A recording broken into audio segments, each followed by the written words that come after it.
A las 3:45 regresamos aquí al rumbo de la tarde. Antes del comentario de Andrés, hoy hablé con un amigo empresario que trabaja con el sector turístico y el problema de FASER, ¿no? Del Fondo de Asistencia Social al Empleado, que es para los trabajadores formales, eso como que no lo entendemos del todo.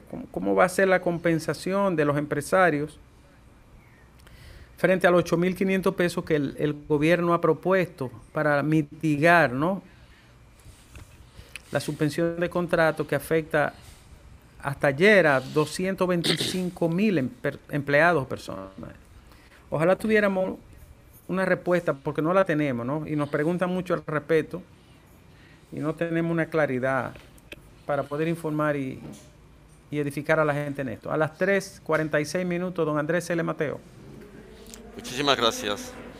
Yo leía hoy un editorial del periódico El Caribe en el que se interrogaban sobre por qué el gobierno rechazaba la idea de la unidad nacional frente al combate contra el coronavirus.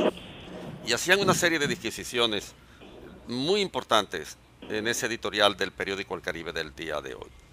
A mí me provocó una serie de reflexiones y quería hacerlas junto con ustedes porque en momentos como este es que los países sacan a relucir su verdadero liderazgo. El papel de un líder es siempre integrar. El líder suma y obvia lo superficial hasta constituirse como un símbolo de la totalidad. Incluso pueden ser líderes coyunturales que súbitamente aparecen y desaparecen, que no tienen las características del liderazgo mesiánico del que hablaba, por ejemplo, Weber. Pero cualquiera que asume el papel de líder en una coyuntura es un integrador.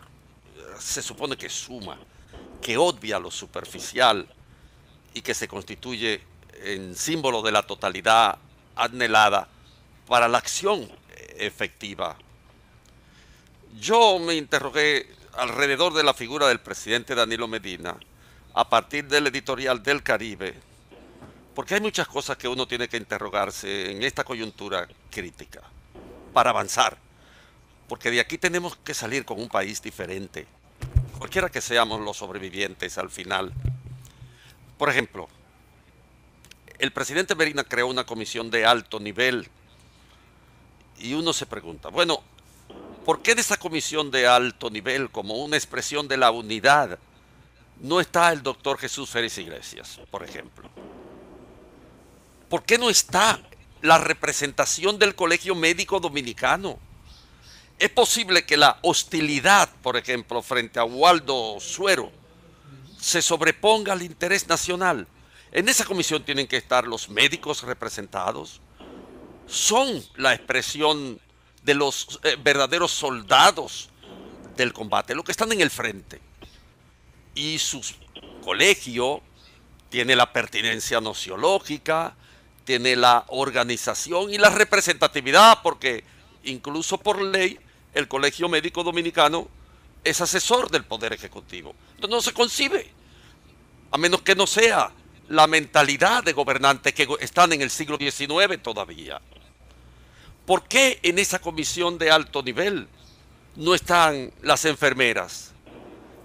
Porque son de baja ralea, porque no tienen altura, estatura.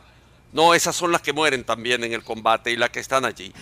Tienen pertinencia, tienen la experiencia acumulada, son la expresión de esa unidad que reclama el país y hasta el mundo frente a lo que estamos confrontados como nación y como raza humana.